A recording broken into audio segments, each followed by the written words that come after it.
কুতিবা আলাইকুমুল কিতাল ওয়া হুয়া কুরহুল লাকুম।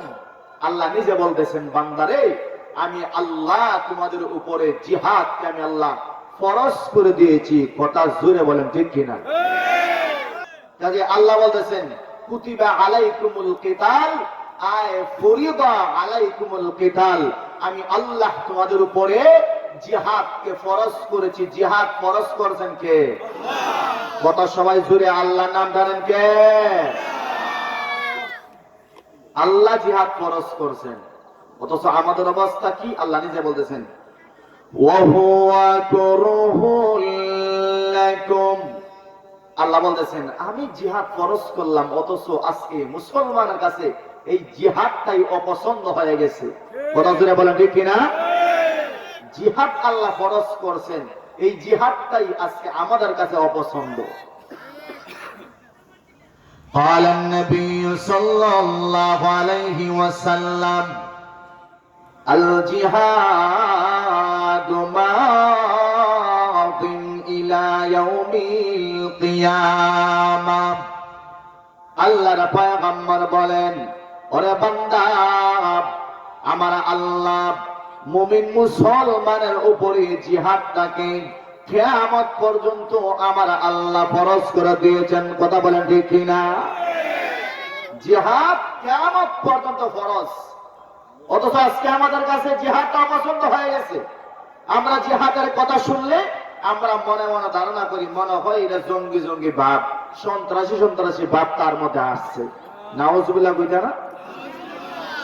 অথচ জিহাদটা বিধানটা কার? কথা শুনে বলেন কার? আজকে মুসলমান জিহাদ থেকে সরে গেছে, এজন্যই গোটা পৃথিবীতে মুসলমান আজকে মার খাচ্ছে। কথা জুড়ে বলতে হবে ঠিক কিনা?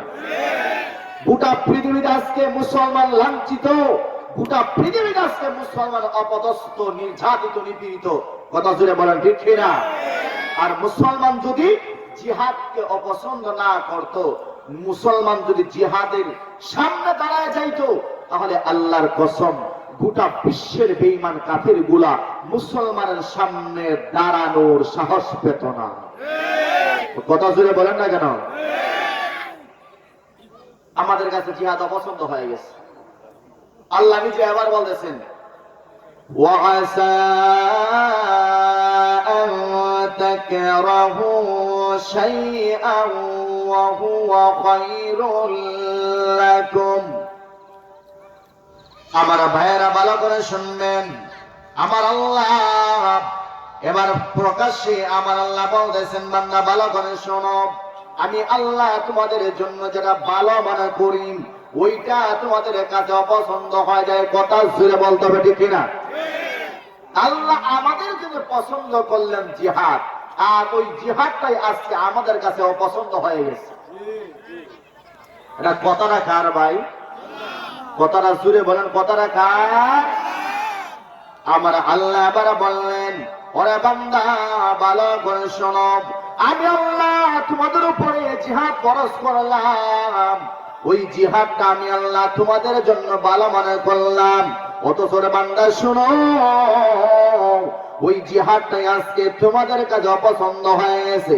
এক কথায় আমি আল্লাহ তোমাদের জন্য যেটা ভালো করি, ভালো মনে করি, ওইটা তোমাদের কাছে অপছন্দ হয়ে যায়। আর তোমরা তোমাদের জন্য যেটা ভালো মনে করো, ওইটা আমি আল্লাহর কাছে অপছন্দ হয়ে যায়। কথা জোরে বলেন ঠিক কিনা? আল্লাহ বলেন যে আমি আল্লাহ যেটা তোমাদের জন্য ভালো মনে করি, অথচ ওইটা তোমাদের কাছে ভালো থাকে না। আর তোমরা যেটা নিজের জন্য ভালো মনে করো, আমি আল্লাহ তাকায় দেখি ওইটা আসলে তোমাদের জন্য ভালো। আল্লাহ নিজে বলতেছেন ওয়াল্লাহু ইয়া'লামু ওয়া আনতুম লা তা'লামুন।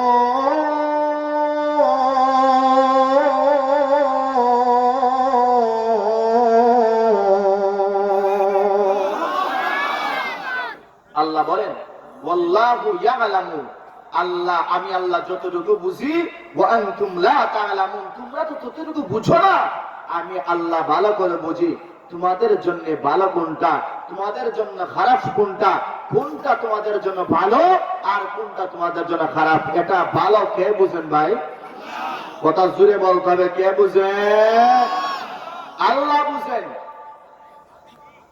আল্লাহ রাব্বুল আলামিন অন্য একটা আয়াতে আল্লাহ বলতেছেন, আম হাসিবতুম আন তাদখুলুল জান্নাতা ওয়া লাম্মা ইয়া'লামিল্লাহ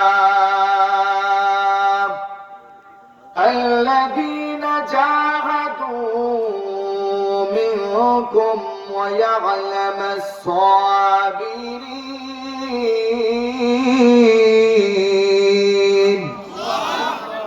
আল্লাহ বলেন, তোমরা কি ধারণা করো যে তোমরা এমনিতেই জান্নাতে ঢুকে যাইবা? তোমরা কি ধারণা করো এমনিতেই তোমরা জান্নাতে প্রবেশ করবা? অথচ তোমাদের মধ্য থেকে আমি আল্লাহ এখনো জানলাম না কে জিহাদের জন্য রাজি, কে জিহাদ করবে আর কে জিহাদের ময়দানে অচল এবং অবিচল থাকবে। সুবহানাল্লাহ, জোরে বলেন। জিহাদ এমন একটা জিনিস ভাই, জিহাদ আর যুদ্ধ দুইটা জিনিস। কয়টা? কথা জোরে বলেন, কয়টা? জিহাদ আর যুদ্ধ দুইটা। জিহাদ কাকে বলা হয়? জিহাদ ওই মুসলমানরাই করে যেই জায়গাতে সে শহীদ হওয়ার নিয়তেও যায়, আবার গাজী হওয়ার নিয়তেও যায়। সুবহানাল্লাহ, জোরে বলবেন না? আর যুদ্ধ কাকে বলা হয়? যেখানে শুধু শহীদ হওয়ার কোন নিয়ত থাকে না, শুধু জয়ী হওয়ার নিয়ত থাকে, অন্যকে মারার নিয়ত থাকে। কথা জুড়ে বলেন, ঠিক কিনা? কাজেই জিহাদ আল্লাহর একটা ফরজ বিধান। সামনে আমাদের সামনে একটা জিহাদ, আমাদের সামনে অতি নিকটে গাজওয়াতুল হিন্দ যেটাকে বলা হয়। যেই গাজওয়াতুল হিন্দ মুসলমান আর হিন্দুদের মধ্যে লাগবে, কাফের বেঈমান মুশরিকদের সঙ্গে এই জিহাদটা হবে। আপনারা কি গাজওয়াতুল হিন্দের জন্য প্রস্তুতি নিচ্ছেন? গাজওয়াতুল হিন্দ হিন্দুস্তানের মুশরিকদের সঙ্গে মুসলমানদের একটা জিহাদ হবে, যেই জিহাদের মধ্যে আল্লাহ রাব্বুল আলামিন মুসলমানদেরকে বিজয় দান করবেন। সুবহানাল্লাহ, জোরে বলেন ভাই। আমার পয়গম্বর হাদিসের মধ্যে আমার পয়গম্বর বলবেন, এরে বান্দা ভালো করে শোনো, ওই গাজওয়াতুল হিন্দের সময় মুসলমানদেরকে আমার আল্লাহ এমন ভাবে বিজয় দান করবেন। আল্লাহর পয়গম্বর বললেন, দুইটা দল আছে আমার উম্মতের মধ্যে, তারা জান্নাতি। সুবহানাল্লাহ, জোরে বলেন। এক নাম্বার দল হলো যারা হিন্দুস্তানের মুশরিকদের সঙ্গে জিহাদ করবে, অর্থাৎ গাজওয়াতুল হিন্দের যুদ্ধে যারা শরীক হবে। আর আরেক দল হলো যারা ইমাম মাহদী আলাইহিস সালামের পরে ঈসা ইবনে মারইয়ামের সঙ্গে যারা, এক কথায় ঈসা আলাইহিস সালামের কাছে যারা বায়াত গ্রহণ করবে। সুবহানাল্লাহ। অন্য একটা হাদিসে পয়গম্বর বললেন, ওরে উম্মত ভালো করে শোনো, গাজওয়াতুল হিন্দের সময় মুসলমান হবে তিন দলে বিভক্ত। এক দল মুশরিকদের হুঙ্কার শুনিয়া তারা পলায়ন করবে। জুড়ে বলেন না নাউযুবিল্লাহ। আমরা কি পলায়ন করব ভাই? আল্লাহর পয়গম্বর স্পষ্ট করে হাদিসে বললেন, যেই মুসলমানরা মুশরিকদের হুঙ্কার দেখিয়া তারা পলায়ন করবে, তারা হলো জাহান্নামী। জুড়ে বলেন না নাউযুবিল্লাহ। তারা জান্নাতের ঘ্রাণও পাওয়া পাবে না।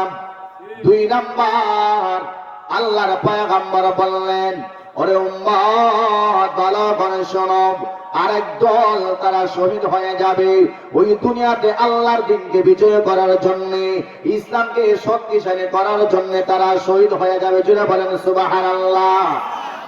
যারা শহীদ হবে তারা জান্নাতি নাকি জাহান্নামী? ওটা জুড়ে বলেন, জান্নাতি না জাহান্নামী? মুসলমানের ভাই ভালো করে শুনবা, আল্লাহর পয়গম্বর বললেন তারা তো জান্নাতে চলে যাবে।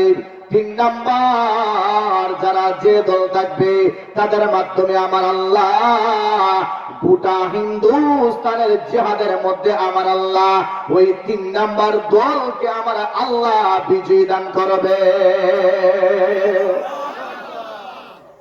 তারা গাজওয়াতুল হিন্দে তারা বিজয় লাভ করবে।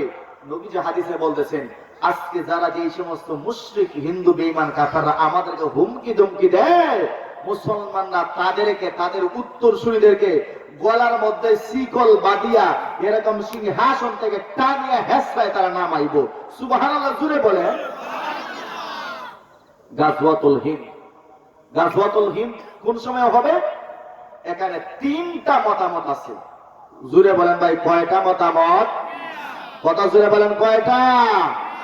তিনটা। এক নম্বর হলো ইমাম, এক নম্বর হলো ওমর ইবনুল খাত্তাব রাদিয়াল্লাহু তাআলা আনহুর জামানায় গাজওয়াতুল হিন্দের কিছু অংশ চলে গেছে। আরেকটা হলো যে ইমাম মাহদী আলাইহিস সালাতু ওয়াস সালাম যখন পৃথিবীতে আসবেন, ইমাম মাহদী আলাইহিস সালাতু ওয়াস সালামের আগে মুসলমান এবং হিন্দুদের মধ্যে, হিন্দুস্তানের কাফেরদের মধ্যে মুসলমানের একটা জিহাদ হবে। এই জিহাদটাকে বলা হয় গাজওয়াতুল হিন্দ। সুবহানাল্লাহ। তিন নাম্বার যে riwayat হলো ইমাম মাহদী আলাইহিস সালাতু ওয়াস সালামের পরে আর ঈসা আলাইহিস সালাতু ওয়াস সালামের আগে দুজনের মাঝখানে হবে গাজওয়াতুল হিন্দ। যাই হোক, আমরা যতটুকু শুনি গাজওয়াতুল হিন্দ তৃতীয় বিশ্বযুদ্ধের পরে সংঘটিত হবে। তৃতীয় বিশ্বযুদ্ধের পরে সংঘটিত হবে। তো আমরা যদি পাই তাহলে আলহামদুলিল্লাহ, আমরা এই জিহাদ থেকে আমরা পিছপা হব না। কারণ মুসলমান তার জীবন দিতে রাজি, মুসলমান একটা সেকেন্ডের জন্য তার দিন, ধর্ম, ঈমান বিসর্জন দিতে রাজি না। আমরা ইনশাআল্লাহ যদি আল্লাহ আমাদেরকে হায়াত দেন আর আমাদের হায়াতে থাকাকালীন অবস্থায় আমরা গাজওয়াতুল হিন্দের সময় পাই, ইনশাআল্লাহ আমরা ইমাম মাহদী আলাইহিস সালাতু ওয়াস সালামের হাতে আমরা বায়াত গ্রহণ করব ইনশাআল্লাহ। যদি পলায়ন করেন তাইলে জাহান্নামী, আর যদি হাতে বায়াত গ্রহণ করেন তাইলে আপনারা জান্নাতে। সুবহানাল্লাহ জুড়ে বলেন। ইসলাম এমনিতেই না, সামান্য ঠান্ডা আমরা সহ্য করতে পারি না, সামান্য একটু গরম সহ্য করতে পারি না। এর মাধ্যমে আমাদের ভিতরে জিহাদের তামান্না প্রেরণ করি। এই তামান্না সামান্য, এই তামান্না দিয়া ইসলাম পৃথিবীতে কায়েম করা সম্ভব না। এজন্য বলতেছিলাম ভাই, জিহাদ, আমাদের সমাজে কিছু ভাইরাস আছে, ভাইরাসটাকে আগে সমাজ থেকে তাড়াইতে হয়। এই জিহাদটা আমরা কার সাথে করব? আল্লাহ রাব্বুল আলামিন সূরাতুত তাহরিমের এক আয়াতে আমার আল্লাহ বলেছেন, ইয়া আইয়ুহান নাবিয়্যু জাহিদিল কুফফার জাহিদিল কুফফার ওয়াল মুনাফিকিন।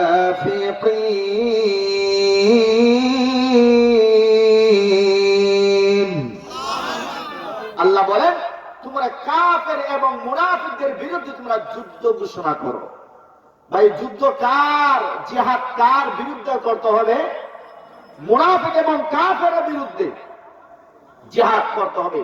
আজকে জিহাদের বিধানটা আমরা আজকে নিচে পালাই দিছি। জিহাদের আলোচনা করলে, জিহাদের কথা বললেই এক শ্রেণীর মানুষ এটাকে ভালো পায় না, বলে না এটা আসলে ভালো জিনিস না, মারামারি এটা ভালো জিনিস, গুলাগুলি এটা ভালো জিনিস। কথা জুড়ে করেন না, মারামারি ভালো। প্রকাশ্যে দিবালোকে ছুরি দিয়ে একজনের গলা কাটে, প্রকাশ্যে দিবালোকে গুলি করিয়া মানুষ মারে, প্রকাশ্যে দিবালোকে দুইটা গোষ্ঠীর মারামারি হয়। সমাজের মধ্যে আজকে এটা মনে হয় ভালো পজিশনে আছে না। জিহাদ এটা আল্লাহর বিধান। আল্লাহর পয়গম্বর বললেন, কোন মুসলমানের ভিতরে যদি জিহাদের তামান্না না থাকে সে মুনাফিক। কথা ফিরে বলেন ঠিক কিনা? কোন মুসলমানের ভিতরে যদি জিহাদের তামান্না না থাকে আর জিহাদ করে সে শাহাদাতের মর্যাদা লাভ করার তামান্না না থাকে, আল্লাহ আমাকে আপনি শহীদি মর্যাদা দান করেন, এই তামান্না যদি আমার ভিতরে না থাকে, ভাই আপনি মুনাফিক, এটা আপনি লিখিয়ে নেন। কাজে আমরা কি মুসলমান হয়ে মরতে চাই নাকি মুনাফিক হয়ে মরতে চাই? কথা জুড়ে বলেন না, মুসলমান না মুনাফিক?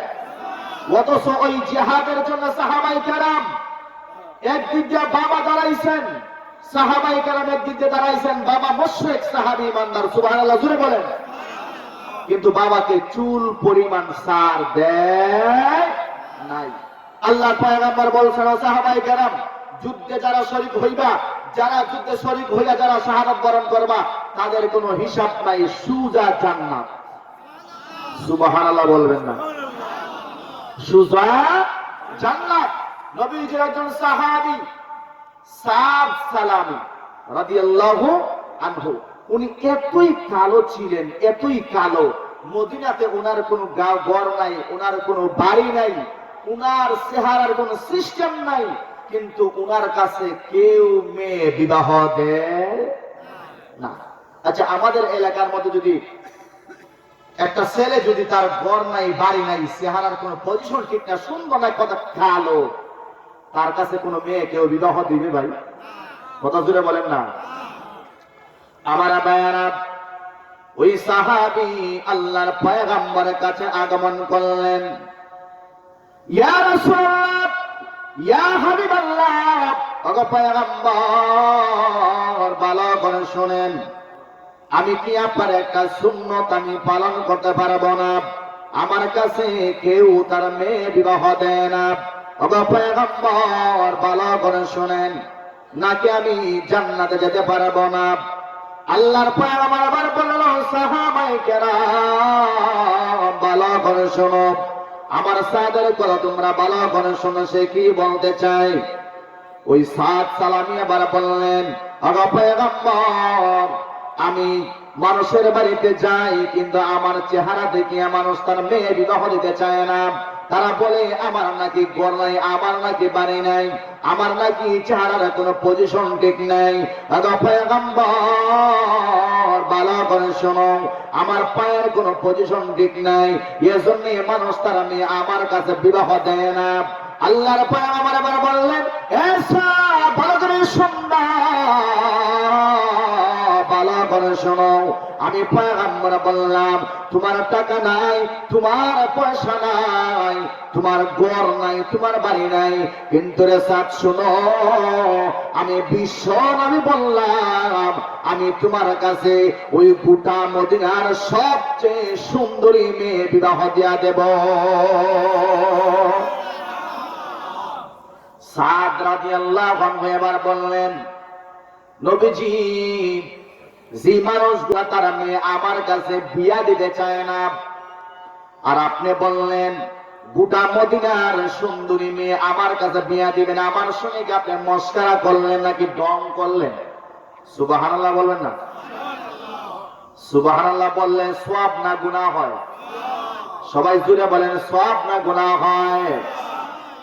ইয়া রাসূলুল্লাহ, ইয়া হাবিবাল্লাহ, ওগো পয়গম্বর, ভালো করে শোনো, আমার ঘর নাই, আমার বাড়িও নাই, আমার আত্মীয় স্বজন নাই, আমার বাবাও নাই, আমার মাও নাই, কে আমাকে টাকা দিবে, কে আমাকে গহনা সারে কিনে দিবে? এজন্য মানুষ আমার কাছে তার মেয়ে বিয়া দিতে চায় না। আর আপনি বললেন হুরে মদিনা, গোটা মদিনার মধ্যে সবচেয়ে সুন্দরী মেয়ে আমার কাছে বিয়া দিয়ে দিবেন। ওগো পয়গম্বর, আমার তো কথা বিশ্বাস হয় না। আল্লাহর পয়গম্বর বললেন, ওরে সাহাবী শোনো,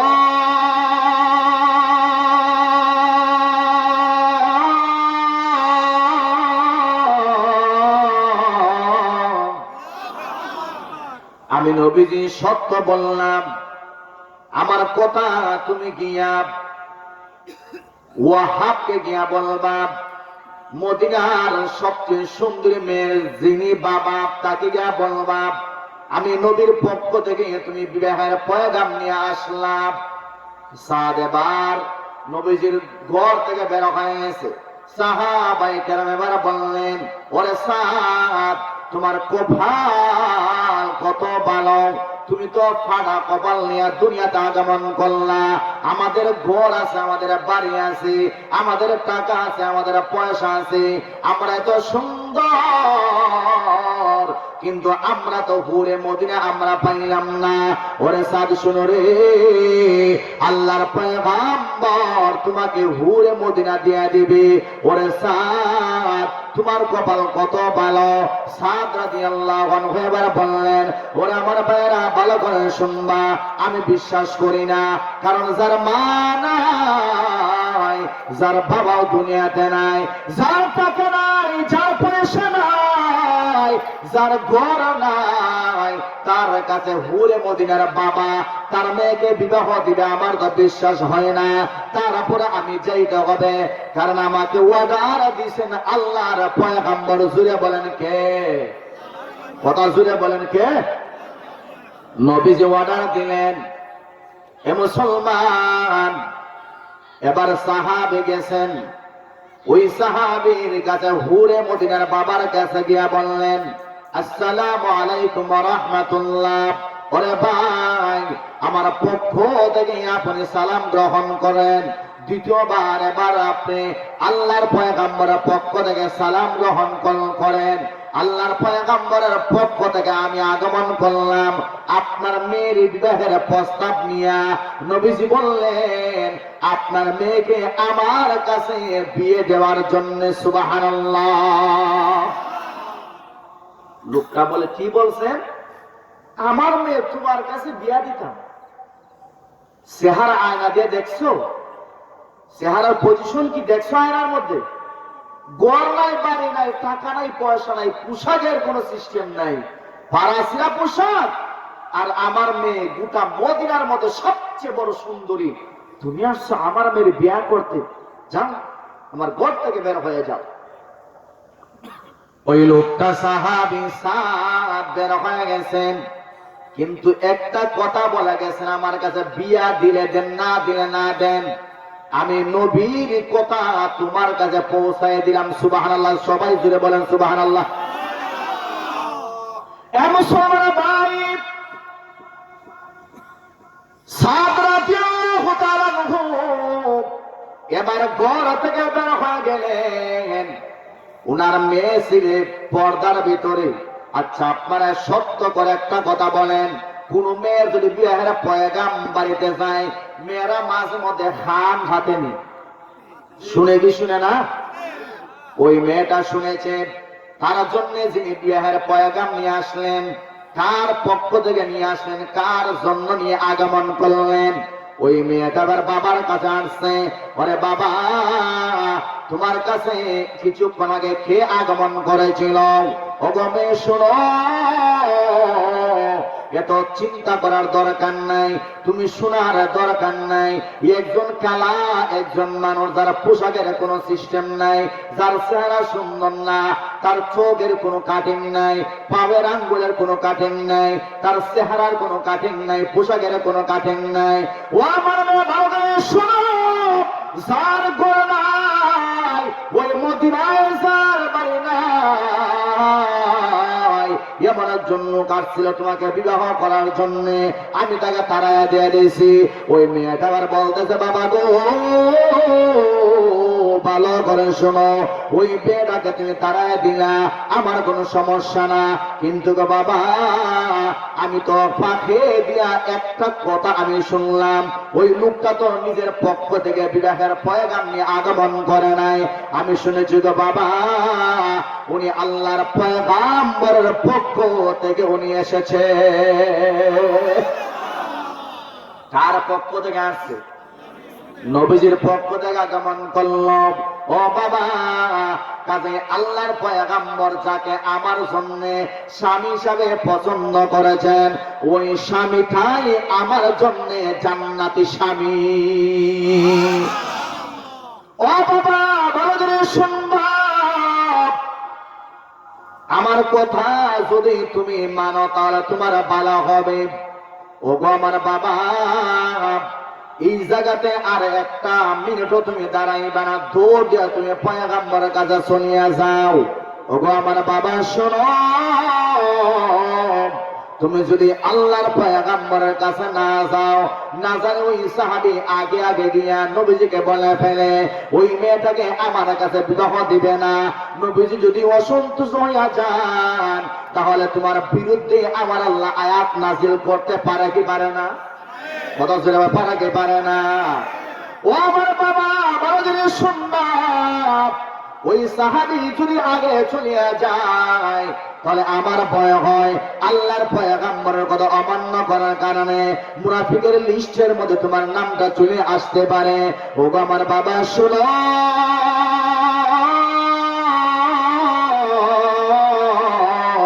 এখানে আর দাঁড়াইও না, এই জায়গাতে আর তুমি বসিয়া থাইকো না, দৌড় দিয়া যাও আল্লাহর পয়গম্বরের কাছে যাও, গিয়া মাফ চাই গিয়া বলো ও আমার পয়গম্বর শোনো,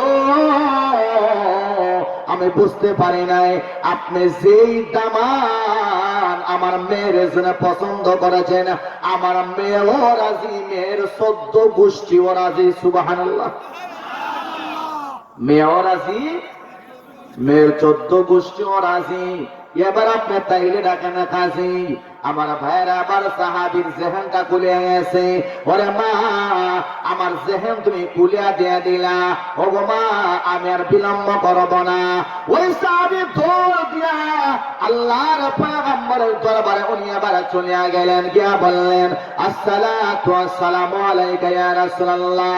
ও গো পয়গম্বর,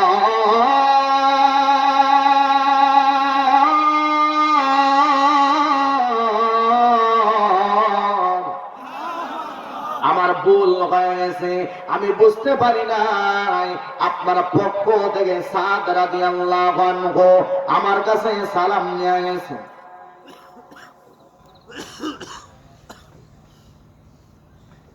আমি বুঝতে পারি নাই ওই সাহাবী আপনার কাছে সালাম নিয়ে গেছেন, আপনার পক্ষ থেকে গেছেন।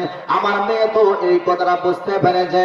ওগো পয়গম্বর শোনো, আমি আমার মেয়ের জন্য আপনি যেই পাত্র পছন্দ করেছেন আমিও পছন্দ হয়েছে, আমার মেয়েও পছন্দ করেছেন, তাদের উভয়ের মধ্যে আপনি বিবাহের কাজটা সম্পাদন করে দিয়া দেন। সুবহানাল্লাহ।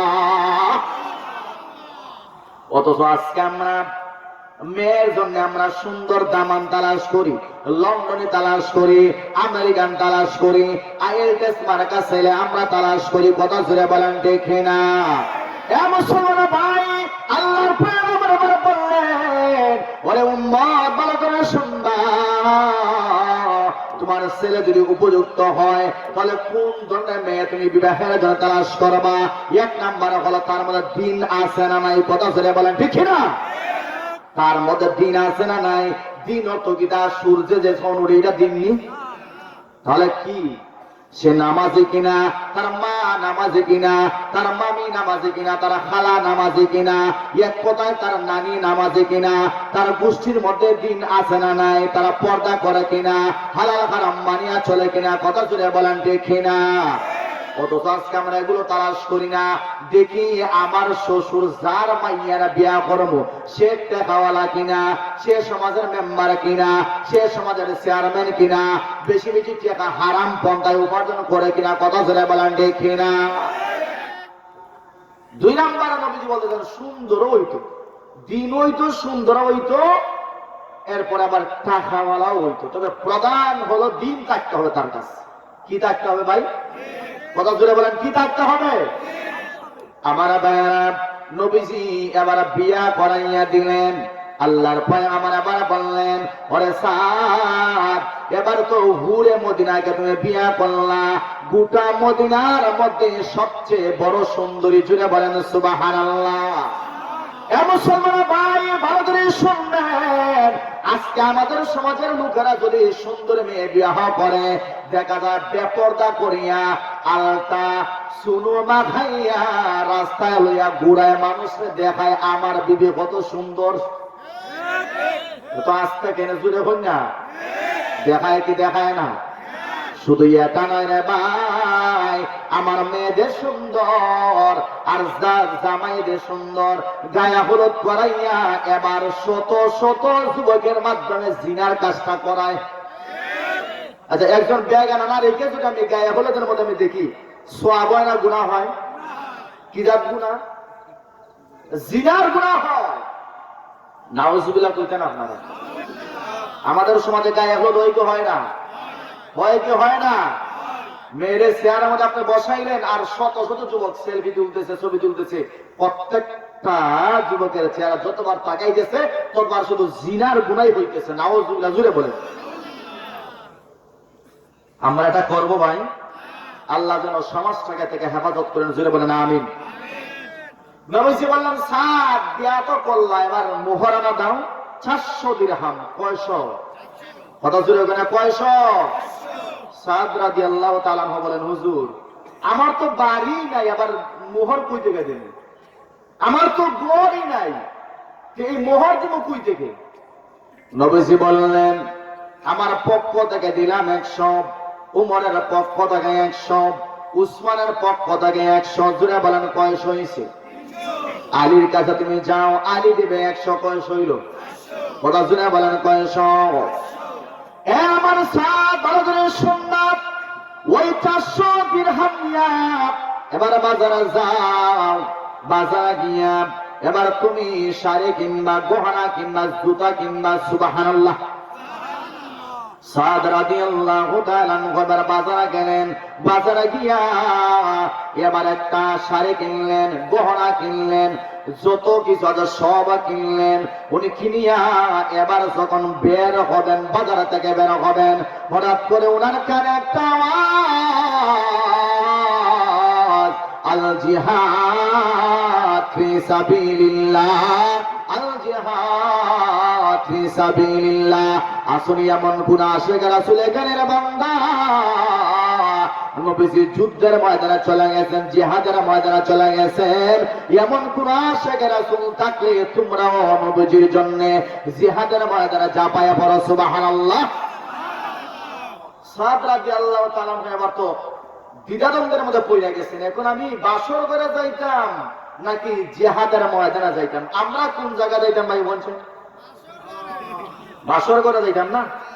হ্যাঁ, উলামায়ে কেরাম যখন যুদ্ধের জিহাদের জন্য ডাক দেয়, এই বাংলার জমিনে ইসলাম রক্ষার জন্য, মাদ্রাসা রক্ষার জন্য, উলামায়ে কেরামের অস্তিত্ব রক্ষার জন্য, তখন দেখা যায় কে আগে রক্ত দেয়? তখন দেখা যায় যুবক যদি সে বেনামাজি হয়, তারপরে উলামায়ে কেরামের ডাকে তার শরীরে তাজা রক্ত রাস্তায় দেওয়া যায়। কথা জোরে বলা ঠিক না? উলামায়ে কেরামের মহব্বত এই দেশের মানুষের ভিতরে আছে না নাই? কথা জোরে না আছে না নাই? আলহামদুলিল্লাহ, কয়েক হাজার মানুষ শরীরে তাজা রক্ত বাংলাদেশের মানচিত্র রক্ষা করার জন্য দিয়েছে। আবারও যদি ইহুদি হায়ানাদের চক্রান্ত থেকে বাংলাদেশের মানচিত্র রক্ষা করতে হয়, আবারও আমরা উলামায়ে কেরামের সঙ্গে রাজপথে আমরা রক্ত দিতে রাজি আছি ইনশাআল্লাহ। আল্লাহ যেন কবুল করেন। জুড়ে বলেন আমিন। আর একটু আসতে বলেন আমিন। ভাই, রক্ত দিবেন ইসলামের জন্য, রক্ত কোন দলের জন্য দিলে এটা শহীদ হয় না। রক্ত দিলে কোরআনের জন্য দিবেন, রক্ত দিলে ইসলামী দলের জন্য দিবেন, রক্ত দিলে উলামায়ে কেরামের জন্য দিবেন, রক্ত দিলে ইসলামের জন্য দিবেন, দ্বীনের জন্য দিবেন। ইনশাআল্লাহ এই রক্তরা শাহাদাতের তালিকায় যুক্ত হবে। কথা শুনে বলেন ঠিক কিনা? বলতেছিলাম, সাদ রাদিয়াল্লাহু আনহু এবার উনি তো দ্বিধাদ্বন্দ্বে পড়ে গেছেন। এবার আমি কি করি? বাসর করে যাই না নবীজির সঙ্গে জিহাদে শরীক হই? বাসর করে যাই না নবীজির সঙ্গে জিহাদে শরীক হই? সাদ রাদিয়াল্লাহু তাআলা আনহু, সাদ রাদিয়াল্লাহু তাআলা আনহু এবার তো দ্বিধাদ্বন্দ্বে পড়ে গেছেন। এখন আমি কি করি? এখন আমি কি করি? আমি ঘরে বসি নাকি আমার সুন্দরী বিবির কাছে আমি চলিয়া যাই? উনি বলতেছেন, হাই রে হাই, সুন্দরী বিবি একটা না দুইটা না, জান্নাতে গেলে প্রায় 70 থেকে 72টা হুরে গিলমান আল্লাহ আমাকে জান্নাতে দিয়ে দিবে। সুবহানাল্লাহ। তো আসতে ভাই, জান্নাতে যদি আমি যাইতে পারি তাহলে আল্লাহ আমাকে এরকম সুন্দরী না, যেই সুন্দরী নারীর 70 পল্লা কাপড় পিনলেও 70 পর্দার ভিতরে তাকিয়েও তার পায়ের হাড্ডির ভিতরের যে মজ্জা আছে, ক্যালসিয়াম আছে, ওই ক্যালসিয়াম গুলো দেখা যাবে। সুবহানাল্লাহ। জুড়ে বলে এমন বিবি আল্লাহ জান্নাতে দিবেন যেই বিবির একটা উড়নার দাম আসমান জমিনে যা কিছু আছে সব কিছুর চাইতে দামি। সুবহানাল্লাহ নাই? জান্নাতে আল্লাহ এমন সুন্দর বিবি আমাকে দিবেন যেই সুন্দর বিবির একটা কানি আঙ্গুল যদি সূর্যের আলোর সামনে এরকম রাখা হয়, সূর্যের আলো তার আঙ্গুলের আলোর সামনে ম্লান হয়ে যাবে। সুবহানাল্লাহ জোরে বলেন। এমন জান্নাতি হুর আল্লাহ দিবেন যে জান্নাতি হুরের একটু তুতু যদি সাগর মহাসাগরের ফেলানো হয়, সাগর মহাসাগরের পানি মধুর চাইতে মিষ্টি হয়ে যাবে। কাজে দুনিয়ার সুন্দরী হুর আমার দরকার নাই, আমার জান্নাতি হুর দরকার। কথা জোরে বলা ঠিক কিনা? আমার ভাইয়েরা, এবার সাদ ওগুলা আবার ফেরত দিয়া দিলেন, ওই টাকা দিয়ে একটা তরবারি কিনলেন। জুড়ে বলেন সুবহানাল্লাহ। আমার কথা যদি আপনারা বুঝেন, উনি তরবারি কিনছেন মুসলমানকে মারার জন্য নাকি বেদিন কাফেরকে? কথা জুড়ে হয় না? কাকে মারার জন্য? যারা দিনের বিরুদ্ধে আগায় যায়, যারা কোরআনের মাহফিল বন্ধ করতে চায়, যারা কোরআনের আওয়াজ বন্ধ করতে চায়, যারা এদেশ থেকে ইসলামটাকে মিটিয়ে দিতে চায়। কথা জুড়ে বলেন ঠিক কিনা? আর একটু জুড়ে বলেন ঠিক কিনা? এ মুসলমানরা ভাই ভালো করে শুনেন, ইমানের আওয়াজে উত্তর দিবেন। যারা এই দেশে ইসলামকে মিটিয়ে দিতে চায়, যারা এই দেশ থেকে উলামায়ে কেরামকে উৎখাত করতে চায়, মৌলবাদী জঙ্গি গোষ্ঠী বলিয়া আমরা তাদের সঙ্গে নাকি তাদের থেকে আলাদা? কথা জুড়ে হয় না? তাদের সঙ্গে নাকি আলাদা?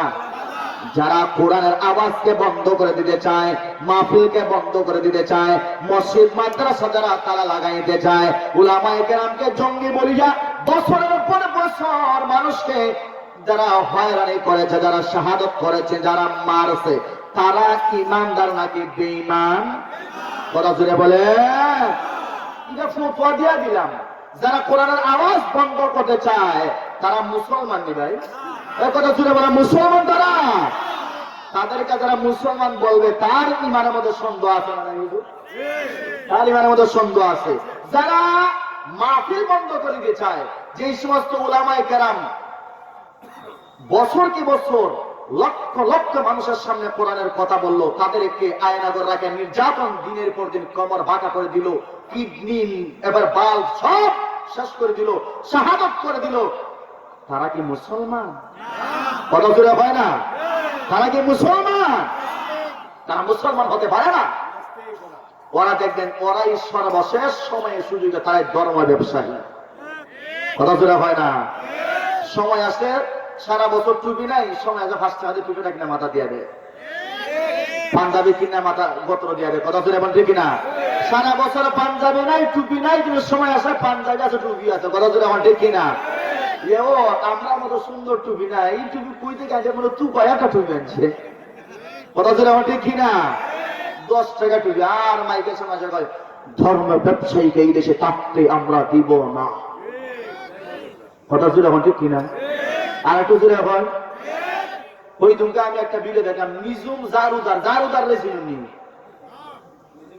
বেঈমান, বেঈমান রে চিনুনি? বেঈমান নিজুম মজুমদার, তারা ছিলেন না? ব্যারিস্টার দেখলাম। আবারও যদি আমরা বাংলাদেশে আসতে পারি, মৌলবাদী গোষ্ঠীকে একেবারে নির্মূল করে দিয়ে দিন। নাউজুবিল্লাহ কইতে না? আমি তো কমেন্টে লেখছি, ভাই রে ভাই, তোরে তো তুই তো মুসলমান, এক নাম্বার কথা তুই তো মুসলমান, তুই ডাইরেক্ট বেঈমান।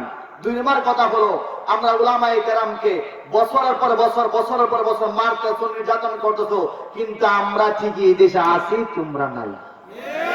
কথা জুড়ে বন্যাতে আর একটা আসতে জুড়ে বলছে কিনা? এই বেঈমানের বাচ্চা, তুই কই গেলি? আমগো তো ঠিকই আছে, আমরা এত বাদাম খাইলাম, এত মরলাম, শাহাদাত বরণ করলাম, আমরা তো ঠিকই আছি। কাজে এই দেশের মহব্বত আমাদের ভিতরে বেশি না কম? তো বলতেছিলাম, সাদ রাদিয়াল্লাহু তাআলা আনহু এবার তরবারি কিনছেন, একটা গুড়া কিনছেন, একটা হালা কাপড় কিনছেন। সুবহানাল্লাহ, আস্তে আস্তে কইেন। আমার ভাইয়েরা, কালা কাপড় দিয়া উনি আবার চেহারা ডাকলেন, বাদিয়া ফালাইলেন, গুড়ার উপরে উঠিয়া উনি আবার জিহাদের ময়দানে ঝাঁপায়ে পড়লেন। সুবহানাল্লাহ জোরে বলেন। উনার সুন্দরী বিবি আছে না নাই? কথা জোরে উনার আছে না নাই? ও মুসলমান ভাই, আজকে সামান্য ঠান্ডা পড়লে ঘর থেকে বের হইতে তোমার মন চায় না। সামান্য ঠান্ডা পড়লে মসজিদে আযান হয়, নামাজ পড়তে মন চায় না। সামান্য ঠান্ডা পড়লে কোরআনের আওয়াজ তোমার ভালো লাগে না। ওই চেহারা আল্লাহর নবীকে, আল্লাহকে কেমনে তুমি কিয়ামতের ময়দানে তুমি দেখাইবে? কথা জোরে বলেন ঠিক কিনা? যারা এখনো ঘুমে আছে, যারা বাজার আছে, যারা রাস্তায় আছে, যারা হাটে আছে, যারা ঘাটে আছে, তাদের চেহারা আল্লাহর পয়গম্বরের সামনে কেমনে তারা দেখাইব? কথা জোরে বলেন ঠিক কিনা? আল্লাহর পয়গম্বর কিয়ামতের ময়দানে যদি বলেন, ওরে আমার উম্মত ভালো করে শুনবা, নাচ গান হলে ঘন্টার পর ঘন্টা তুমি দাঁড়ায় থাকতা, তোমার কোমরে তখন ব্যথা হইতো না, ঠান্ডা লাগতো না। ওরে বান্দা, সাহসের মধ্যে ঠান্ডা লাগতো, চা খাইয়া ঘন্টার পর ঘন্টা তুমি বসে থাকতা, তোমার কোনো সমস্যা হইতো না। কিন্তু যে মাহফিলের মধ্যে আমি পয়গম্বরের আলোচনা হয়, আমার আল্লাহর আলোচনা হয়, ওই জায়গায় যদিও ঠান্ডা পড়ে কিন্তু তোমার বসতে মন চায় না, তোমার ভালো লাগে না। আমি নবীর সামনে কেমনে তুমি হাজিরা দিবা? কথা জোরে বলেন ঠিক কিনা? এখানে আইলে 1 ঘন্টা 10 মিনিট বইলে পেশাবে ধরে, কমরা ধরে, পায়ে ধরে, কিন্তু মেলার মধ্যে ঘন্টার পর ঘন্টা দাঁড়াইয়া থাকে, তার পায়ে ব্যথা করে না। বাজারে ঘুরায়, তার পায়ে ব্যথা করে না। কিন্তু নাচ গান হইলে ঘন্টার পর ঘন্টা টাটা প্রচন্ড কুয়াশার মধ্যে সে দাঁড়াইয়া নাচ গান শুনে, হাউজি নাম্বার দেখে, তার ঠান্ডা লাগলেও তার মজাই লাগে। কথা জুড়ে বলেন ঠিক কিনা? ওই দিকে গেলাম, হালকা টাচ দিলাম। তো বলতেছিলাম, উনি জিহাদের ময়দানে ঢুকে গেছেন। ভাই বসবেন তো ইনশাআল্লাহ? উনি জিহাদের ময়দানে উনি ঢুকছেন, জিহাদের ময়দানে উনি ঢুকছেন। বেঈমান কাফেরদেরকে তরবারি দ্বারা কুচু কাটা করতেছেন, কুচু কাটা। সুবহানাল্লাহ, আস্তে আস্তে বললেন কিন্তু।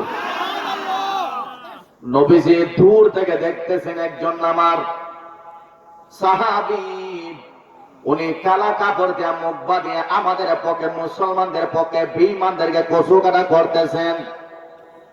যুদ্ধের মধ্যে আল্লাহ মুসলমানদেরকে বিজয় দান করলেন। জুড়ে বলেন আল্লাহু আকবার। নবীজি এবার বললেন, ওরে সাহাবায়ে কেরাম, এবার তোমরা আমার যারা শহীদ হইল তাদেরকে তোমরা এক জায়গায় আনো, যারা আহত হইল তাদেরকে তোমরা এক জায়গায় আনো। সব সাহাবায়ে কেরামকে এক জায়গায়, যারা শাহাদাত বরণ করছে জিহাদের ময়দানে, যারা আহত হয়েছে আনছেন।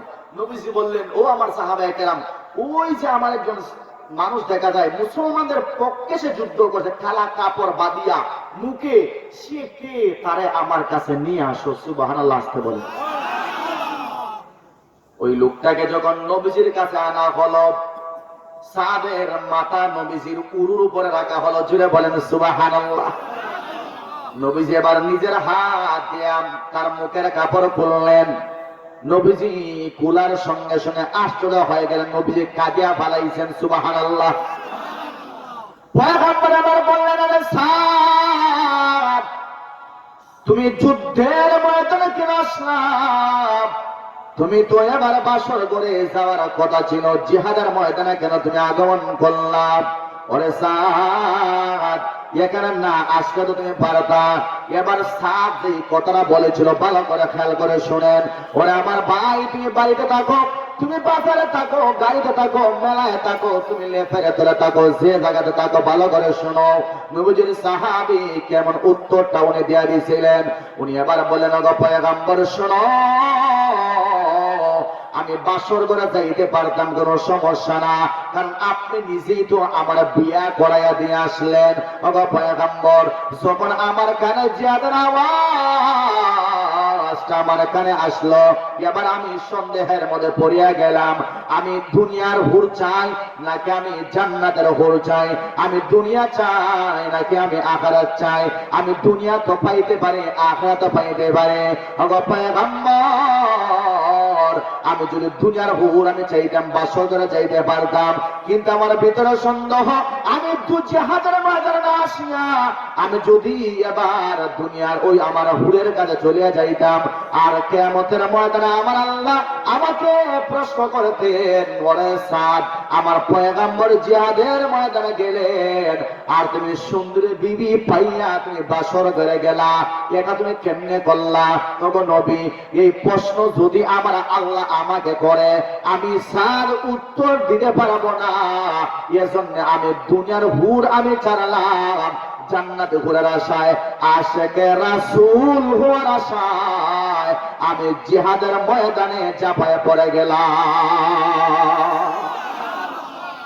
ইয়া রাসূলুল্লাহ, ইয়া হাবিবাল্লাহ, ভালো করে শুনেন, আমি দুনিয়ার একজন হুর আমি বাদ দিয়ে দিলাম।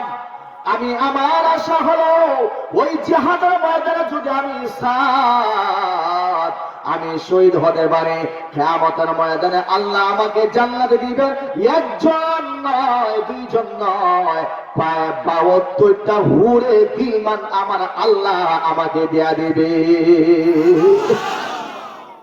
ওগো নবীজি, আমি কি জান্নাতে যাইতে পারবো কিনা? নবীজি এবার বললেন, সাদ, কালা কাপড় দিয়া তুমি মুখ বাঁধলা কেনে? সাদ রাদিয়াল্লাহু আনহু এবার বললেন, নবীজি, সমস্ত সাহাবায়ে কেরাম দেখলেন আমি বিয়া করলাম, এজন্য আমি কালা কাপড় দিয়ে মুখটা বাঁধলাম। যদি সাহাবায়ে কেরাম আমাকে দেখে আমাকে জিহাদে শরীক আমাকে নাও করতে পারে, আমাকে তারাই দিতে পারে, এজন্য কালা কাপড় দিয়া মুখ বাঁধিয়া আমি জিহাদের ময়দানে ঝাঁপায় পড়লাম, কেউ যেন আমাকে চিনতে না পারে। সুবহানাল্লাহ। নবীজি এবার কাঁদতেছেন, নবীজির এক ফোঁটা চোখ মুবারকের পানি সাদের গালের মধ্যে পড়ল। এবার সাদ বলল, ওগো পয়গম্বর শোনো, আপনি কেন কাঁদলেন? আমি কি জান্নাত পাবো না? আল্লাহর পয়গম্বর বললেন, ওরে সাদ শোনো রে, আমি নবী তোর জন্য বললাম, তোর জন্য মহান আল্লাহর জান্নাত ওয়াজিব হয়ে গেছে। এ মুসলমান ভাই, এজন্য আল্লাহ রাব্বুল আলামিন সূরা তাওবার 110 নম্বর আয়াতে আমার আল্লাহ রাব্বুল আলামিন এবার ঘোষণা দেয়, আমার আল্লাহ এবার বলে, আমি আল্লাহ মুমিনদের জান মালের বিনিময়ে আমি আল্লাহ তাদের কাছে জান্নাত বিক্রি করে দেয়া দিয়েছি। সুবহানাল্লাহ। সূরা তাওবার 110 নম্বর আয়াতে আল্লাহ নিজে বলতেছেন, মুমিনদের জান মালের বিনিময়ে আমি আল্লাহ জান্নাত তাদের কাছে বিক্রি করে দিয়েছি, আর আমি আল্লাহর জান্নাতের বিনিময়ে তাদের জান মাল আমি আল্লাহ খরিদ করে নিয়ে দিয়েছি। ফায়ুক্তালুনা ওয়া ইউক্তালুন, যারা আল্লাহর পথে জিহাদ করে নিজেও মরে অন্যকেও মারে। সুবহানাল্লাহ জোরে বলেন। কাজেই বুঝা গেল জিহাদের ময়দানে নিজেও শহীদ হয়, অন্য বেঈমানকেও তারা মারে। যারা নিজেও মরে অন্যকে মারে তারা হলো আল্লাহর রাস্তার শহীদ। জুড়ে বলেন সুবহানাল্লাহ। আর আল্লাহ নিজে বলতেছেন, যারা নিজেও মরে অন্যকে মারে তাদের জান মালের জন্য আমি আল্লাহ আমার জান্নাত তাদেরকে দিয়া দিয়েছি। সুবহানাল্লাহ বলবো। কাজে আমরা জান্নাতে যেতে চাই তো ইনশাআল্লাহ? কে কে জান্নাতে যেতে চাইতে হাত তোলেন। সবাই জান্নাতে যেতে চাই তো ইনশাআল্লাহ? আল্লাহ যেন কবুল করে। জোরে বলেন আমিন। আর একটু জোরে বলেন আমিন। হাত নামান। এই জন্য ভাই জিহাদের ফজিলত বুঝতে হবে। আল্লাহর পয়গম্বর বুখারীর হাদিসে বলতেছেন, কোন কিতাবের হাদিস বলতেছেন? কথা জোরে বলেন, কোন কিতাবের? নবীজি বুখারীর হাদিসে বলতেছেন, একজন মানুষ সে বাড়িতে আছে, সারা দিন রোজা রাখছে, নফল রোজা, সারা রাত সে নফল নামাজ পড়ছে। সুবহানাল্লাহ বলবা না ভাই? সারাদিন নফল রোজা আর সারা রাত নফল নামাজ পড়ছে। আর আরেকজন আল্লাহর বান্দা জিহাদের ময়দানে গেছে, কিন্তু জিহাদ হয় নাই, আবার সে বাড়িতে ফিরে আসছে। ওই ব্যক্তি সারাদিন নফল রোজা রাখিয়া সারা রাত্র নফল নামাজ পড়া যতটুকু সওয়াব পাইছে, ওই ব্যক্তি যে সামান্য কিছু সময়ের জন্য আল্লাহর রাস্তায় বের হয়েছিল জিহাদের জন্য, ততটুকু পরিমাণ সওয়াব আল্লাহ তার আমলনামার মধ্যে আল্লাহ দিয়া দিব। সুবহানাল্লাহ। আওয়াজ একটু তো আসতে ভাই, জোরে বলেন সুবহানাল্লাহ। কাজে জিহাদ অনেক ধরনের হতে পারে। কিছু কিছু মানুষের জিহাদ আছে কলমের দ্বারা জিহাদ হইতে হয় না। কথা জোরে বলেন, কলমের দ্বারা জিহাদ হইতে হয় না। ইসলামের পক্ষে কলম চালাইবেন, কোরআনের পক্ষে কলম চালাইবেন, উলামায়ে কেরামের পক্ষে কলম চালাইবেন, আল্লাহর পক্ষে কলম চালাইবেন, এটাও জিহাদের খাতায় গণ্য হবে। কথা বলে বলেন ঠিক কিনা? জিহাদের খাতায় গণ্য হবে। ভাই আমাদের যদি সামর্থ্য না থাকে, আমার যতটুকু সামর্থ্য আছে ওই সামর্থ্যের ভিতরে আমি আমার সর্ব প্রচেষ্টা চালাইতে হবে। কথা জুড়ে বলেন ঠিক কিনা? আমরা রাজি আছি তো ইনশাল্লাহ? আমরা রাজি আছি তো ইনশাল্লাহ? কিন্তু ভাই জিহাদ আমরা চালাই যাব ইনশাল্লাহ। ইনশাল্লাহ উলামায়ে কেরাম যদি আবার কোরআন রক্ষার স্বার্থে, এদেশে ইসলামকে মজবুত করার স্বার্থে, ভাই আজকে আমরা জিহাদ থেকে পিছপা হয়ে গেছি। এজন্য শুধু গোটা বিশ্বে বাদ দিয়ে দেন, আমাদের দেশে অনেক বছর ছিল ইসলাম একেবারে দুর্বল ছিল। কথা জুড়ে বলেন ঠিক কিনা? কথা জুড়ে বলেন ঠিক কিনা? মানুষ কোরআনের কথা বলতে পারতেছে না। আমি আমার মসজিদে নিজে আমার মসজিদে সুদের বিরুদ্ধে কথা বলতে পারতাম না, ঘুষের বিরুদ্ধে কথা বলতে পারতাম না, সব কথা বলতে পারতাম না, নিজের নিরাপত্তার স্বার্থে। এটা মনে করি না চাকরির স্বার্থে। আরে প্রতিদিন আমাদের কাছে মসজিদ আছে, প্রতিদিন মসজিদ আসে, হুজুর আমাদের মসজিদে চলে আসে। কিন্তু না, মানুষের একটা নিরাপত্তার দরকার আছে না নাই? কথা ছিল না, আছে না নাই? মানুষ কথা বলতে পারতো না। কিন্তু ভাই আল্লাহ রাব্বুল আলামিন আমাদেরকে এমন একটা সময়ে আনলেন, যেই সময়ে আসছি আলহামদুলিল্লাহ। কিন্তু এখন আমরা যদি আমাদের ইমানটাকে দুর্বল করে রাখি, আমাদের আওয়াজটাকে যদি একেবারে দুর্বল করে রাখি, তাহলে বেঈমান কাফেররা আবার তারা আমাদেরকে চতুর্দিকে আবার গ্রাস করে ফেলাইতে পারে। কথা জুড়ে বলে ঠিক কিনা? এজন্য মুসলমানের একটা আওয়াজ আছে, ওই আওয়াজটাই মুসলমানের জিহাদ, সবচেয়ে বড় জিহাদ। কথা জুড়ে বলেন ঠিক কিনা? এই আওয়াজের নাম কি ভাই? নারে তাকবীর, আল্লাহু আকবার। দেখবেন গত কয়েকদিন আগে ভারত বাংলাদেশে অনূর্ধ্ব-19 এশিয়া কাপ হয়েছে না? কথা জুড়ে হয় না? অনূর্ধ্ব এশিয়া কাপের মধ্যে গ্যালারির থেকে কয়েকশো যুবক একসাথে নারে তাকবীর, আল্লাহু আকবার স্লোগান দিয়ে দিচ্ছে। দেখবেন বেঈমান কাফের যারা আছে, কাফের বেঈমান চলে গেছে, কিন্তু যারা নাস্তিক মুরতাদ, দেখবেন নারা তাকবীর, আল্লাহু আকবার স্লোগান শুনলেই তাদের ভিতরে একটা ভয় কাজ করে। না কথা জুড়ে বলেন ঠিক কিনা? যার বাস্তব উদাহরণ হলো গত আমাদের দেশের একজন পুলিশ জিএমপি কমিশনার ছিল বিপ্লব বড়ুয়া, বিপ্লব কুমার সরকার। ছিল কি ছিল না? কথা জুড়ে বলেন ছিল কি ছিল না? সাংবাদিক জিজ্ঞেস করছে, আচ্ছা নারা তাকবীর, আল্লাহু আকবার স্লোগান এটা কি শুধু জামাত ইসলামের স্লোগান ভাই? এটা কি শুধু আওয়ামী লীগের স্লোগান? এটা কি শুধু বিএনপির স্লোগান? এটা কি শুধু চরমনাই স্লোগান? না, যারা নিজেকে মুসলমান দাবি করে, নিজেকে ইমানদার দাবি করে, নিজেকে একবার আল্লাহর পয়গম্বরের উম্মত দাবি করে, আল্লাহর বান্দা দাবি করে, এই স্লোগানটা তার হতে পারে। কথা জুড়ে বলেন ঠিক কিনা? এই স্লোগানটা একক কোনো ব্যক্তির না, একক কোনো দলের না, এটা একটা আল্লাহর নাম। কথা জুড়ে বলেন কার নাম? কোরআন শুধু এই জায়গাতে জ্বালাইলে হবে না, কোরআন বাজারে জ্বালাইতে হবে, দোকানে জ্বালাইতে হবে, এমনকি সংসদেও কোরআনের আলো ছড়িয়ে দিতে হবে। কথা জুড়ে বলেন ঠিক কিনা? সে বলে এই স্লোগান হলো জামাত ইসলামের স্লোগান। নাউজুবিল্লাহ বলতে তার ভিতরে কতটুকু ভয়, তার ভিতরে কতটুকু ভয়, কারণ সে তো মুশরিক, বেঈমান। আল্লাহর পয়গম্বর সাল্লাল্লাহু আলাইহি ওয়াসাল্লামকে আল্লাহ রাব্বুল আলামিন এমন একটা মুজিজা দিয়েছিলেন, হুজুর আমার পাশে বসা আছেন। আল্লাহর পয়গম্বর 1 মাসের রাস্তা দূরে যদি থাকতেন, আর কোন বেঈমান কাফের যদি শুনতো মুহাম্মদ আসতেছে, কিন্তু কতটুকু দূর? 1 মাসের রাস্তা। ওই 1 মাস দূর থেকে, 1 মাসের রাস্তা দূর থেকে বেঈমান কাফেরদের ভিতরে, তাদের ভিতরে একটা ভয় তৈরি হয়ে যাইতো। সুবহানাল্লাহ জোরে বলেন। আমাদের বাংলাদেশে গত কয়েক বছর দেখলেন না, নারা তাকবীর, আল্লাহু আকবার আওয়াজ জোরে দিলে পুলিশ সাথে সাথে হাজির, মাহফিল বন্ধ করে দেয়। কথা বলেন ঠিক কিনা? মাহফিল বন্ধ করতে গেলে এই স্লোগান দেওয়া যাবে না, এই স্লোগান দেওয়া যাবে না। এটা ভাই নাম কি? কার নাম এটা? এই স্লোগান যদি এই দেশে আমরা দিতে না পারি, এই স্লোগান যদি এই জমিনে না দিতে পারি, আল্লাহর কসম মুসলমান এই দেশে যতদিন পর্যন্ত বেঁচে থাকবে, এই দেশে গোটা বিশ্বের মধ্যে আল্লাহর নামের স্লোগান চলবেই চলবে। চলবে ঠিক কিনা?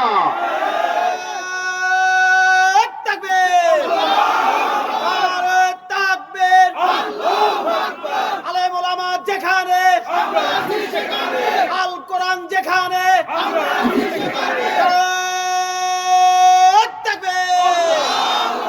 ইসলামের শত্রুরা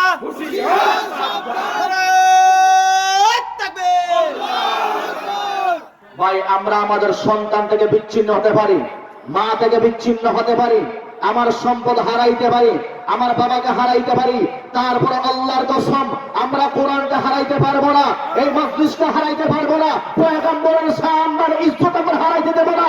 ইসলামকে এই বাংলার জমিনে আমরা সংসদে নিয়ে যাইতে রাজি আছেন তো ইনশাআল্লাহ? রাজি আছেন তো ইনশাআল্লাহ? ইনশাআল্লাহ বুকে ইসলামের তামান্না ধারণ করবেন। হ্যাঁ, এমন কোন কথা বলবেন না যেই কথা জবান দেয়া বের হলে আপনার ইমানটা চলিয়া যায়। সাবধানে থাকবেন। কিন্তু একটা কথা আছে না, ধর্ম যার যার উৎস, কথা জুড়ে হয় না, ধর্ম যার যার উৎস, এটা কি মুসলমানের স্লোগান? কথা জুড়ে কয় না। আজ পর্যন্ত কোন জায়গায় আপনারা শুনেছেন ওয়াজ মাহফিল আসিয়া, কুরবানির ঈদে আসিয়া, ছোট ঈদে আসিয়া, অথবা কোন অনুষ্ঠান আসিয়া কোন নেতা খেতা বলতে ধর্মদাদার উৎসব সভা? কিন্তু দুর্গা পূজাকে এই কথা কেন বলে?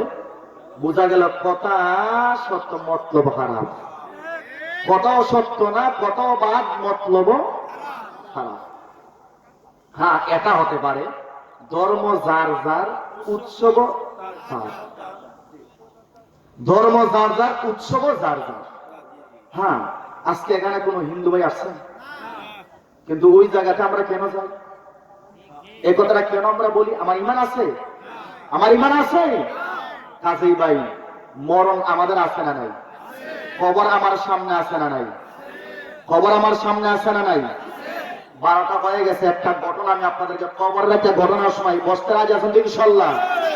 শুধু কবরের একটা ঘটনা। আমি ছোট মানুষ, ছোট, ঠান্ডাও বেশি, দেখেন অন্ধকার হয়ে গেছে, আর আমি নিজে অসুস্থ, তারপরও 12টা হয়ে গেছে, 1.5 ঘন্টার কাছাকাছি। শুধু কবরের একটা ঘটনা বলবো, বলে আমি আলোচনা শেষ করবো। রাজি আছেন তো ইনশাআল্লাহ? রাজি আছেন তো ইনশাআল্লাহ? ভাই, ভারত বাংলাদেশ, ভারত পাকিস্তান পৃথক হয়েছে কয় সালে? 1947 সালে। 1900 ভারত পাকিস্তান পৃথক হয়েছে। ওই সময় যুদ্ধ হয়েছে না? পাকিস্তানের একজন সেনাবাহিনী, আমার কথা যদি আপনারা মিথ্যা বলেন বলবেন মিথ্যা, আল্লামা তারেক জামিল সাহেবের নাম তো শুনছেন? বিশ্ববিখ্যাত, চোখে দেখা আছেন, চোখে দেখা কবর রাজা, একটা রেসাল আছে। উনি একটা জামাত নিয়ে গেছেন, আমাদের বাংলাদেশের মনে হয় একটা জামাত নিয়ে গেছেন পাকিস্তান। তো আসরের পর ওনারা গাছ করেন, মানুষকে নামাজের দাওয়াত দেন, ইমান আমলের দাওয়াত দেন। তো কিছু যুবক মসজিদের গাঁটি বৈশাখ গল্প গুজব করতেছে, হুজুর বলতেছেন মেহরবানি করে বাবারা তোমরা নামাজে আসো, আসর পরে এখানে গাছ হয়, মাগরিব পরে বয়ান হয়। ওনারা বলছে ঠিক আছে হুজুর, আমরা যাবো ইনশাল্লাহ। মাগরিবের নামাজ যুবক, আমি আপনার সঙ্গে বলতেছি, মাগরিবের নামাজ যুবকরা মসজিদে পড়ছে, পড়ার পর এখানে ইমান এবং একিনের বয়ান হয় না? ইমান আমলের বয়ান হয়। যুবক ভাইরা মেহরবানি করে আপনার যারা স্বেচ্ছাসেবক আছেন, তরুণ সেবা সংঘের যারা আছেন, সবাই প্যান্ডালে দ্রুত চলে আসেন, তাড়াতাড়ি আপনারা প্যান্ডালে চলে আসেন। তো বলতেছিলাম, হুজুরে কবরের আযাবের বয়ের আলোচনা করতেছেন। আমাদের ডানে বামে সামনে পিছনে কবর আছে না নাই? কবর আছে না নাই? আচ্ছা, আপনি কোন দিন মারা যাবেন, আমি কোন দিন মারা যাবো, এটাকে আমরা জানি ভাই? জানি। আচ্ছা, কারণের মরণ কিভাবে হয়েছে? কারণের মরণ কিভাবে হয়েছে জানেন আপনারা? জমিন ফাটা দিয়া, আব্দুল্লাহ ইবনে আব্বাস রাদিয়াল্লাহু তাআলা থেকে বর্ণিত হাদিস, এখনো কিয়ামতের আগ পর্যন্ত সে এবং তার সম্পদ মাটির নিচে যাইতেই থাকবে। জুড়ে বলেন নাউযুবিল্লাহ। মাটি ফাটল দিয়া মাটি ধারে গিলে খাইছে। আল্লাহর বান্দা কবরের আযাবের আলোচনা করতেছেন। এখানে একজন সেনাবাহিনী ছিল, সেনাবাহিনী বলতেছে হুজুর আপনারা তো কবরের আযাবের আলোচনা, আপনারা তো কিতাবে পড়তেছেন, আমি নিজের চোখে কবরের আযাব দেখছি। সুবহানাল্লাহ কইতেন আপনারা? আচ্ছা, আপনারা এখানে কেউ আছেন কবরের আযাব নিজের চোখে দেখছেন? একজন মানুষ হাত তুলেন দেখি, দেখছেন? হুজুর বলতেছেন আপনি যদি কবরের আযাব নিজের চোখে দেখছেন, আমাকে কবরের কথাটা বলেন দেখি। উনি বলতেছেন হুজুর 1947 সালে যখন ভারত পাকিস্তান আলাদা হয়, একবারে বর্ডার সাইডে অস্ত্রের গুডাউন, এখানে পাশে কিছু কবর ছিল, কবরের পাশেই আমরা গর্ত করে অস্ত্র আমরা রাখতাম। এই গুডাউন পাহারা দেওয়ার দায়িত্ব আমি একজন সৈনিক ছিলাম। সুবহানাল্লাহ জোরে বলেন। একটা হাদিস বলি ভাই, যেহেতু প্রাসঙ্গিক আলোচনা চলে আসে, আমাদের বাংলাদেশের বর্ডার গার্ডের কিছু মানুষ আছে না? বিজিবি আছে না নাই? এরা কি কারণে নিয়োজিত? দেশ রক্ষার কাজে নিয়োজিত না? তারা যদি দেশ রক্ষার কাজে নিয়োজিত থাকা অবস্থা তারা যদি মা মরিয়া যায় তারা শহীদ। সুবহানাল্লাহ জুড়ে বলতেন আপনারা, আর একটু জোরে বলেন সুবহানাল্লাহ। তারা শহীদ, তারা জান্নাতি মানুষ, কারণ তারা মানচিত্র রক্ষার জন্য মরতেছে। কথা জুড়ে বলেন ঠিক কিনা? তো উনি এবার বলতেছে, হঠাৎ করে ফজরের পরে আমার দায়িত্ব পড়ছে, আমার কানে একটা আওয়াজ আসতেছে, কটকট কটকট মরমর মরমর একটা আওয়াজ। হুজুর, এই আওয়াজটা বিকট থেকে বিকট হয়, বিকট থেকে বিকট হয়, আমি আর সহ্য করতে পারতেছি না। আমি একদিক দিয়ে কান রাখলাম, দিকে আওয়াজটা কোন দিক দিয়ে আসতেছে আমি আন্দাজ করলাম আওয়াজটা আমার ওই ডান দিক দিয়ে আসতেছে। আমি একটু কাছে গেলাম, গিয়ে দেখলাম একটা কবর, অনেক পুরাতন কবর, কিন্তু সামান্য একটা ছিদ্র দেখা যায়। আমার ভাইয়েরা, ওই যুবক সেনাবাহিনী বলতেছে সামান্য ছিদ্র দেখা যায়, ছিদ্র দিয়ে আওয়াজ আমার কানে আসে। আমি দাঁড়ায় থাকলাম, কিন্তু না, আওয়াজটা আরো বিকট থেকে বিকট আসে, মনে হয় বিজলি। দেখছি না আসমানে ঠাডা মানে ঠাডা ঠাডার মতো আওয়াজ। ও হুজুর, ভালো করে শুনবেন, ঠাডার চাইতে আরো বিকট আওয়াজ। আমার ধারণা আমার কানের ছিদ্র ফাটিয়া যাবে, চক্ষু দিয়ে রক্ত বের হবে, এমন বিকট আওয়াজ। কিন্তু আমি তো দেখি না। আমি গর্তটা আর একটু বড় করলাম, এবার বড় করিয়া এবার আমি তাকায় দেখলাম ভিতরে মাত্র একটা কঙ্কাল দেখা যায়। আল্লাহু আকবার। ভিতরে কি আছে? কঙ্কাল। ও যুবক ভাই, ভালো করে শুনলাম, আজকে নিজেকে সুন্দরী আপনি মনে করেন, নিজেকে একটা স্মার্ট মনে করেন, কিন্তু আমাদের সঙ্গে সম্পর্ক নাই, উলামায়ে কেরামের সঙ্গে তোমার সম্পর্ক নাই, আল্লাহ ওয়ালাদের সঙ্গে তোমার সম্পর্ক নাই, মাহফিলের সঙ্গে তোমার সম্পর্ক নাই। আল্লাহ না করো, নাচ গানে যে তুমি গেলা, ওই নাচ গানে যাওয়া অবস্থায় তোমার মরণটা হইতে পারে কি পারে না? কথা জুড়ে বলেন, পারে কি পারে না? ওরা আল্লাহর বান্দা, ভালো করে শোনো। ওই বান্দা এবার বলতে যে হুজুর, আমি যখন তাকায় দেখলাম একটা কঙ্কাল, আর চড়ুই পাখির মতো ছোট্ট একটা প্রাণী, ওই হাড্ডির মধ্যে একটা চুবল দেয়া দেয়, ওই চুবল মারার সঙ্গে সঙ্গে কাটার চাইতে আরো বিকট থেকে বিকট আওয়াজ হয়ে যায়, হাড্ডির মধ্যে আগুন ধরিয়া ফেলায়। ও হুজুর, ভালো করে শোনো, আমার হাতে রাইফেল আছে, আমি আন্দাজ করলাম ওই পাখিটাকে তো আমি সরাই দিতে পারবো না, আমি গুলি করিয়া ওই পানিটা আমি মারিয়া ফেলাইমো। কিন্তু না না, আমি যখন বন্দুক তাক করলাম, এবার প্রাণীটা আমার দিকে বড় বড় চোখে আমার দিকে তাকাইছে। জুড়ে বলেন আল্লাহু আকবার। ও হুজুর, ভালো করে শোনো, এবার আমার ভয় হয়ে গেল। আমার মনে হয় তার চোখ দেখিয়া অগ্নি লুকার মতো তার বড় বড় চোখ, আমার ভিতরে ভয় হয়ে গেছে, আমার গলার পানি শুকায় গেছে, আমার শরীরের পশম দাঁড়ায় গেছে, না জানি সে আমাকে এবার চুবল মারে কিনা। ওরে আমার যুবক ভাই শোনো রে, ও আমার মা বোনেরা, ভালো করে শোনো, ভালো করে শোনো, খবর গেলে 2 দিন পরেই তোমার চোখ ফুলিয়া যাবে, চুলগুলো পচে যাবে, হাড্ডি সবকিছু খেয়ে ফেলবে মাটি, মাংসগুলো একটা একটা করে জ্বরে পড়ে যাবে। কথা জোরে বলেন ঠিক কিনা? ওই যুবক বলতেছে হুজুর, এবার আমি বন্দুক তাক করার পর যখন আমি এরকম দেখলাম, আমি বন্দুক সরে আনলাম, আবার দেখে চুবল মারে, আমি এবার একটা গুলি করলাম, দূর থেকে গুলি করলাম, এবার তাকায় দেখলাম প্রাণীটা এবার খবরের ভিতরে নাই, পানিটা যেহেতু নাই, আমি একটা শান্ত পাইলাম। এবার আমি গাড়টা এরকম ফেরাইলাম, এবার দেখি পানিটা খবর থেকে কেমনে যেন উপরে উঠে আসছে। এবার আমার দিকে বড় বড় চোখে তাকাইছি, আমায় তো এবার শেষ, আমার হাত পায়ে কাজ করছে না। হাসি না রে ভাই, এটা হাসির ঘটনা না, আমার হাত পায়ে কাজ করছে, আমি দৌড় দিতেছি। এবার দেখি ছোট্ট প্রাণীটা আমার দিকে, সেও দৌড় দিতেছে। আমি দৌড়তে দৌড়তে একটা খালের মধ্যে, না খাল চিনে খাল, যে খালের মধ্যে ঘন্টা পর্যন্ত পানি, হুজুর আমি খালে নামলাম, খালে নামিয়া ঘন্টা পর্যন্ত পানি আছে, এখানে আমি গেলাম, গিয়া দেখলাম, আমি যখন ওই পানির মধ্যে দাঁড়ায় থাকলাম, দেখলাম প্রাণীটা খালের কাছাকাছি গেছে, গিয়া শুধু হুজুর তার জিহ্বাটা খালের পানির মধ্যে লাগাইছে। কে লাগাইছে ভাই?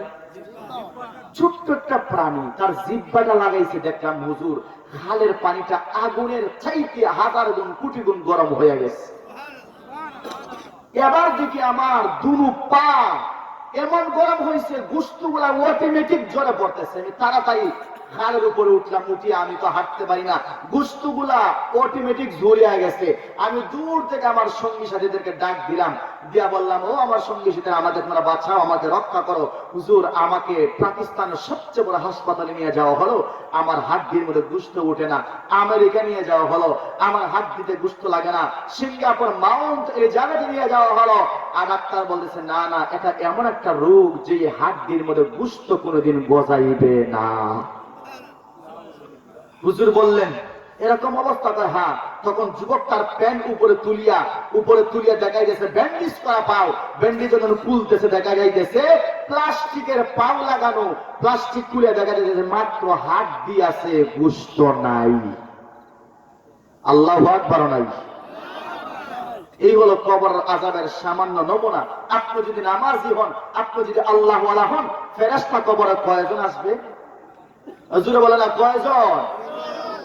قال النبي صلى الله عليه وسلم يأتيه ملكان فيجلسانه فيقولان له من ربك فيقول ربي الله فيقولان له ما دينك فيقول دين الإسلام فيقولان له من هذا الرجل الذي بعث فيكم فيقول هو رسول الله صلى الله عليه وسلم। আসমান থেকে তখন ঘোষণা আসবে, যে ব্যক্তি তিনটা প্রশ্নের উত্তর দিয়া দেবে, আল্লাহ তখন বলবেন ফায়ুনাদি মুনাদিন মিনাস সামাই আন্না আবদি ফাউফরিশুহু মিনাল জান্নাহ ওয়া আলবিসুহু মিনাল জান্নাহ ওয়াফতাহু লাহু বাবান ইলাল জান্নাহ। জুড়ে বলেন আল্লাহু আকবার। নবী মুসনাদে আহমদ এই কিতাবের মধ্যে নবীজি বলেন, যখন তিনটা প্রশ্ন তুমি দিয়ে দিবা, তোমার কবরটা আল্লাহ রাব্বুল আলামিন জান্নাতের বাগান বানায় দিয়ে দিবে। সুবহানাল্লাহ জুড়ে বলেন। তোমাকে জান্নাতের পোশাক পরিধান করানো হবে, তোমার নিচে জান্নাতের বিছানা বিছিয়ে দেওয়া হবে, তোমার কবরটারে জান্নাতের সঙ্গে কানেকশন লাগাই দেওয়া হবে। সুবহানাল্লাহ জুড়ে বলেন ভাই। কাজে আমরা কবর আযাব থেকে বাঁচতে চাইনি ভাই, দুনিয়ার আযাব থেকে বাঁচতে চাইনি ভাই। এখানে স্বেচ্ছাসেবক ভাইরা কে কে আছেন? তরুণ সেবা সংঘের যারা আজকের মাহফিল আয়োজন করছেন, কে কে আছেন একটু হাত